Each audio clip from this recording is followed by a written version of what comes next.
Allez, c'est reparti, cher auditeur. Et puis voilà, je vous l'ai teasé depuis le début et c'est vraiment un grand honneur pour moi. Nabil Ben Yadir, bonjour. Bonjour.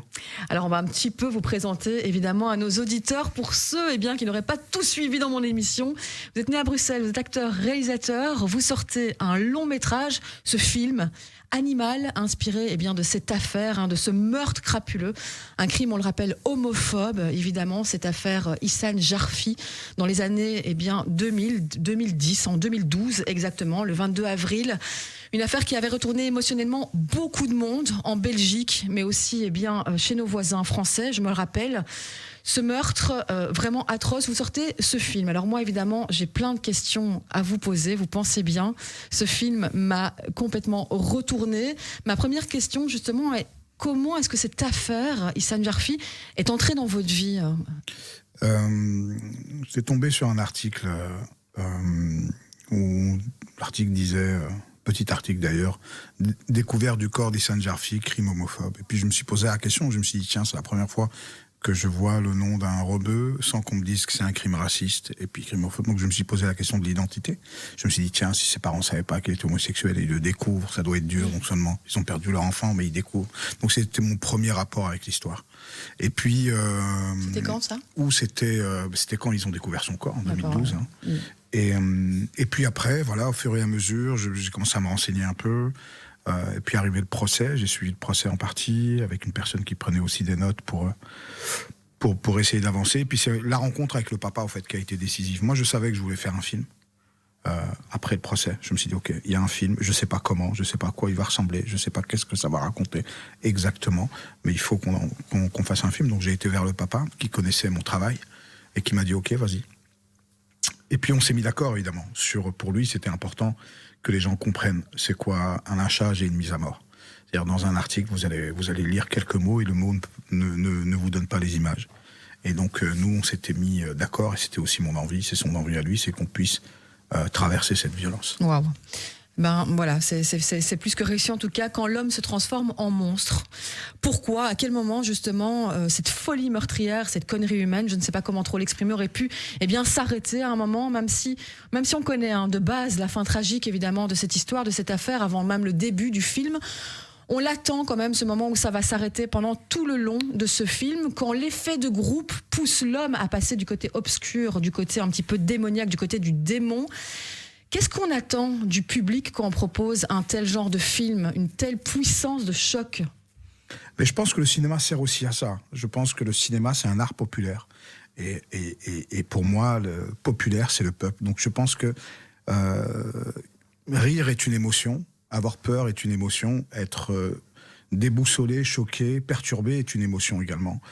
C'est un film qui infuse, c'est-à-dire que c'est un film qui va vous faire réfléchir sur comment est-ce qu'on peut en arriver là, parce que c'est ce que raconte le film, c'est ce qu'essaye en tout cas de raconter le film, comment est-ce qu'on peut en arriver là, comment est-ce qu'en Belgique, dans une société que je dis toujours démocratique, avec un niveau d'études élevé, comment est-ce qu'on peut arriver à créer des monstres comme ça, comment dans un effet de groupe, un jeune peut se retrouver faire ça, quoi. Et donc c'est toutes ces questions-là, mais on n'évite pas le sujet, c'est-à-dire on rentre dedans. Les gens vont vous dire, ouais, mais le cinéma c'est suggéré, etc. C'est pas vrai. Je sais pas, en tout cas, j'ai pas fait d'études de cinéma, donc on m'a rien dit. Mais je pense que pour moi, c'était la seule manière de faire ce film-là. C'est de rentrer dans cette violence, ni pour la comprendre, ni pour l'accepter, mais à un moment donné, c'est un monde qui existe. Si les gens qui veulent pas le voir, il y a d'autres films à aller voir, mais c'est un film qui essaye d'ouvrir le débat et de rendre ça important, en tout cas, d'en parler après le film. Tout à fait. Nabil Ben Yadir, on vous connaît à la réalisation des Barons, de La Marche, mais encore d'Angle Mort. On ne vous attendait pas spécialement dans un scénario aussi choquant, aussi trash, qui va littéralement brutaliser nos esprits. J'ai vraiment envie d'appuyer sur ce mot. J'ai même envie de dire que c'est une expérience grandiose de cinématographie. Et vraiment, je ne pèse pas mes mots. En tant que réalisateur, est-ce qu'on peut dire que c'est franchir un certain cap ? Est-ce que c'est un cap, justement, si ça en est un, important pour vous aujourd'hui ?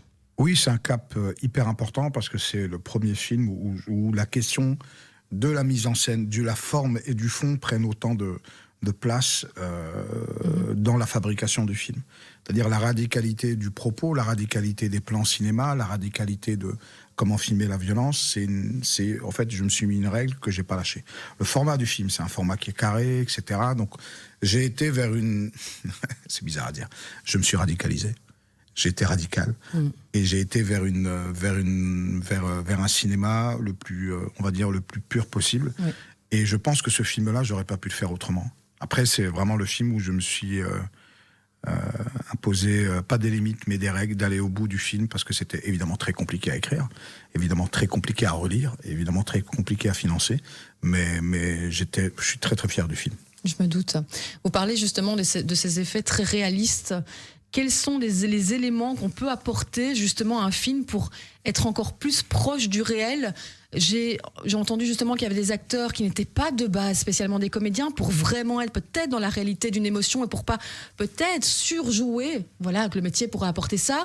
On parle également de prise de vue avec des smartphones. Est-ce que tous ces petits détails-là peuvent justement apporter plus de réalité aujourd'hui dans un film ?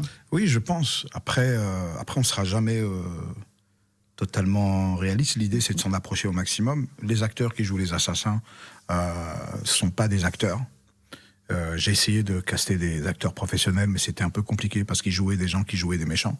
Et donc ça se voyait, ça faisait totalement fake. Donc l'idée, c'est qu'on a pris des espèces, qu'on appelle des diamants bruts, comme Lionel, comme Serkan, comme Vincent, comme Gianni. Et on a formé ce groupe qui se connaissait pas. Et on a travaillé avec eux. C'est-à-dire, ils n'ont pas lu le scénario. Ils connaissaient le fait divers, donc on a travaillé sur des scènes d'improvisation pour essayer que ces mots sortent de leur bouche et pas de ma plume. Donc c'est tout ce travail-là. Et puis évidemment les GSM, puisque c'est eux qui prennent le pouvoir. C'est-à-dire à un moment donné, on arrive avec les GSM, c'est eux qui filment ce qu'ils veulent filmer. Évidemment, c'est des scènes qui sont arrangées. Il y a un cascadeur, il y a un médecin, il y a tout ça. Mais l'idée, c'est que c'est eux qui prennent. C'est ce qui rend un peu cette scène un peu dérangeante. Difficile, ouais. Difficile, c'est qu'on a l'impression qu'il n'y a plus de réalisateur, on a l'impression qu'on est dans le réel, on a envie de couper notre téléphone, mais sauf que c'est dans l'écran d'un cinéma. Mais c'est une expérience. On est en totale immersion avec Brahim au début, et puis on rentre en totale immersion avec ces personnes-là. Complètement. Alors justement, quand on doit réaliser un film basé sur une histoire vraie, on doit obligatoirement, on en a déjà un petit peu parlé, mais je voulais un petit peu rentrer plus dans le vif du sujet, entrer au plus profond de cette dure réalité de cette affaire, dans son procès. Vous avez rencontré les proches d'Hassane Jarfi aussi. Comment justement s'est fait cette démarche et comment a-t-elle été vraiment prise ? Justement, vous parliez de son père qui a dit, bah oui, lance-toi, mais comment est-ce qu'il prend cette nouvelle quand vous allez le rencontrer, justement ? Hassane Jarfi est très conscient de l'impact que peut avoir un film. Il en est très conscient. Il a créé sa fondation, la fondation Hassane Jarfi. Il a créé des refuges. Donc c'est vraiment une fondation qui bouge. Et pour lui, c'était important parce que je pense, ce qu'il me disait, c'est ce qui manquait. Pour moi, c'est un film. Pour lui, c'est un outil. Mais l'idée, c'est qu'un film serve, au-delà d'être vu, pour créer des débats. Et il accompagne le film. C'est-à-dire là, ce soir, on a une avant-première à Bruxelles et il vient parler du film avant, etc. C'est quelqu'un qui accompagne vraiment le film jusqu'au bout. On a fait une avant-première à Liège où il y avait la sœur d'Hassane, la maman d'Hassane. J'ai rencontré aussi le frère. Donc on est vraiment... c'est-à-dire, c'est du cinéma. Attention, c'est pour ça que dans le film, c'est pas Hassane, c'est Brahim, mais on s'inspire de la réalité pour créer un objet cinématographique. Sinon, c'est un documentaire. Après, c'est pour moi, parce qu'on quand on parle de réalité, etc., d'être proche, je vous assure que par rapport à ce que j'ai filmé dans la partie de la torture, on est très très loin de la réalité, parce qu'il y a des choses qu'on n'arrivait pas à filmer avec ce procédé-là. Parce que on voulait pas d'effets spéciaux, on voulait pas de la 3D pour créer des trucs, et c'est des trucs qu'on ne pouvait pas filmer. On ne savait pas, techniquement, on ne pouvait pas filmer sans blesser. Justement, on va parler de cette interminable scène de meurtre, d'atrocité, de violence extrême, de barbarie même, je ne sais pas comment d'autres l'appeler, qui se rapproche au maximum des faits réels, comme vous dites, mais certaines choses n'ont pas pu heureusement être réalisées. C'est la question que j'ai eu un petit peu en tête pendant tout ce film. Est-ce que c'était un désir, c'est bizarre à dire, mais de la famille, de faire savoir, de faire vivre cette cruauté vraiment qu'a pu endurer justement Hassane ? Je pense que la seule manière de pouvoir s'identifier à Hassane, c'est-à-dire Brahim, c'est de voir ou vivre ce qu'il a pu vivre. Parce que personne ne mérite ça. Qui que vous soyez, personne ne mérite ça. Et donc l'idée, c'est de... Moi, ce qui m'intéresse, vous savez, c'est... Je comprends tout à fait que c'est un film qui peut paraître très violent, trop violent pour certains. Mais moi, le public qui m'intéresse sont les gens qui ont une tolérance à la violence un peu plus accrue. C'est ces gens-là. C'est arriver à un niveau où même eux se disent « Non, personne ne mérite ça ». Donc c'est ça qui m'intéresse, c'est aller chercher un public qui aurait pu se retrouver dans la bagnole, mais pas à la place de Brahim, mais à la place des autres. Oui, tout à fait. Nabil Benyadir, on parle de folie, de conneries humaines, on parle de forme d'une force démoniaque quand l'humain et le monstre ne font plus qu'un. Pourquoi avoir opté alors à ce moment-là pour ce titre, Animal? Mais Animal, pour la petite histoire, Animal avec S, c'est, et pas Animals tout à fait. En anglais, c'est un des assassins qui au tribunal, au procès, avait dit... on s'est comporté comme des animaux. Voilà, on n'est pas des animaux. Non, on n'est pas des animaux. Pas on s'est comporté, on n'est pas des animaux. Et donc il n'assumait pas. Et je trouvais ça très intéressant parce qu'il y a une forme de violence dans cette phrase aussi, dans la manière dont on la prononce avec une erreur aussi énorme que ça. Mais ça raconte des choses parce que je pense que la violence c'est aussi le manque de mots, le manque de vocabulaire, l'absence de mots, et ça joue aussi. Tout à fait. Hassan Jarfi est un musulman et homosexuel. Il s'agit ici d'un crime homophobe. L'homosexualité qui a beaucoup de mal encore aujourd'hui à s'accorder avec la religion. Dans votre film, justement, on voit la religion. On voit cette religion d'une des plus belles manières. D'abord, un mélange de culture, une maman belge et un papa justement expatrié, marié pour l'amour et par amour. Toutes ces familles autour, le respect que chacun a pour chacun, peu importe à ce moment-là les croyances, mais à aucun moment on ne pourrait envisager, j'ai envie de dire, eh bien que cette homosexualité vienne tacher l'amour de cette famille. Il en est écarté, du coup, incompris, il ne se voit pas l'avouer à sa famille. Et il y a une phrase, moi, qui m'a énormément interpellée, « Vis ta vie et respecte-nous ». Est-ce que c'est une phrase qui, vous aussi, vous a un petit peu été importante dans ce film? Oui, mais qu'est-ce que raconte cette phrase? C'est au-delà même de la famille, au-delà même de la religion, au-delà même de tout. C'est l'idée, c'est de se dire, c'est la peur du regard des autres. C'est-à-dire que le papa d'Hissane va vous dire,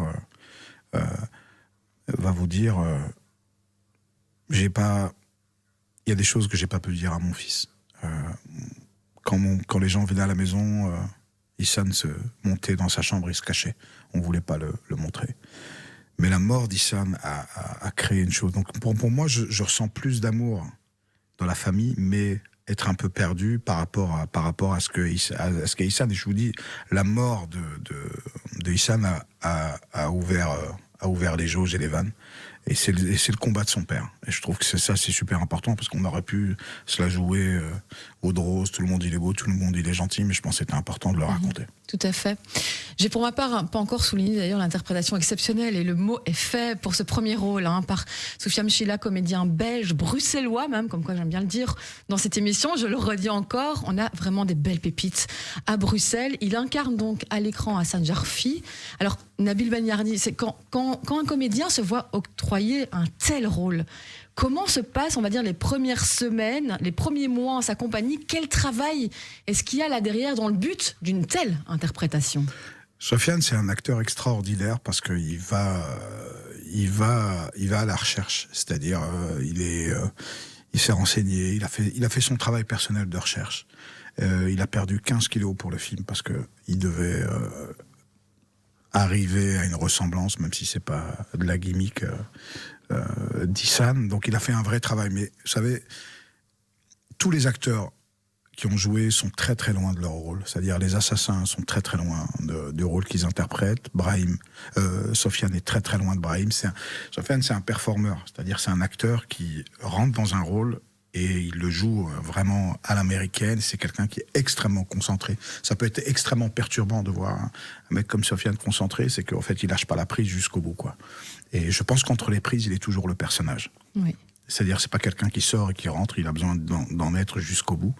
Et je pense que sa place, il est bruxellois, mais sa place est en Angleterre ou aux États-Unis. Tout à fait. Et ce qui est intéressant aussi, c'est que quand on voit aussi le personnage de Loïc, c'est quelqu'un qui n'a jamais joué de sa vie. C'est-à-dire, il a jamais vu une caméra, ce diamant brut est devenu un acteur en tournant, quoi. Tout à fait. En même temps, en lui, j'avais envie aussi de souligner ceci, j'ai pas l'impression en tout cas moi, c'est mon propre ressenti, on ne ressent pas vraiment cette homosexualité, on voit juste un être humain. En fait, on voit un être humain plein d'amour, de questionnement, de peine, beaucoup de peine, quelqu'un de très fidèle aussi en ce personnage de Brahim. Oui, Brahim. De Brahim ici. Est-ce que justement c'est voulu Est-ce que, comment en tant que réalisateur, voilà, c'est un peu ça ma question, on arrive à extirper un petit peu ces choses qui peuvent déranger pour certains, pour vraiment arriver à montrer uniquement le côté humain, le corps pur, le sage, l'amour en fait, en général. Mais c'est éviter les caricatures. C'est-à-dire que au début du film, si vous ne savez pas, vous vous posez la question de quel est son secret. L'idée, c'est de pas arriver avec une caricature, c'est juste quelqu'un qui a un secret et qui a envie de faire quelque chose et que voilà, il essaye de vivre sa vie. Et donc l'idée, c'était pas de rentrer dans une espèce de caricature qu'on pourrait avoir sur un personnage homosexuel, bien au contraire. Et donc pour nous, l'idée, c'était voilà, c'est Brahim, peu importe. Et donc pour nous, je pense que c'est ça qui fait aussi qui rend honneur à la performance de Brahim, de Sofiane plutôt, c'est qu'il arrive à faire ça avec finesse et subtilité. Ça pour nous, c'était hyper important. De ne pas rentrer dans la caricature à tous les niveaux, que ce soit pour le père, que ce soit pour les assassins, etc. Et c'est sur la vraie ligne réaliste. Le troisième gros bloc, je vais dire ça comme ça, sans avoir les termes exacts de ce film, on va suivre l'un des auteurs de ce crime crapuleux. Pourquoi avoir fait ce choix ? Mais c'est ce que raconte le film, hein. C'est comment est-ce qu'on peut en arriver là, et c'est quoi la naissance ? C'est la naissance des monstres, finalement, et de savoir qu'est-ce que tu fais le lendemain de cet acte-là. Cette espèce de banalité. Le soleil se lève. Voilà, quand le soleil se lève, c'est quoi la banalité du lendemain ? Est-ce que tu es conscient de ce que tu fais ? Est-ce que tu es conscient de ce que tu as fait ? Est-ce que tu mets ça dans une partie de ton cerveau ? Et comment est-ce que tu vis le lendemain ? Et ça, c'était pour moi hyper important. Bon, on va pas tout spoiler, mais c'est là où le film se cristallise. Tout à fait, exactement. Alors pour terminer un petit peu, parce que eh bien, quand on est toujours bien entouré, ça passe, ça file, le temps file. Un film choc qui pourrait effectivement déranger. J'ai eu la chance de pouvoir, moi, eh bien, avoir le choix. C'est ce que je vous disais un petit peu hors antenne. Parce que j'ai eu du mal à affronter une telle violence, mais en même temps, même si j'ai ressenti sa douleur, que j'ai eu les larmes qui ont coulé sur mes joues, j'ai ressenti un tel hommage, mais vraiment d'une beauté et puis tellement d'amour dans ce film au final.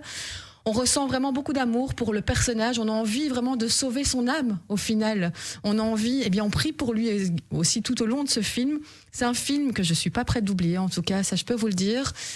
En tout cas, c'est ce que voilà, j'ai remarqué avec ce film. Et je sais pas si c'était un but de me dire, en fait, le cinéma, c'est pas que du divertissement.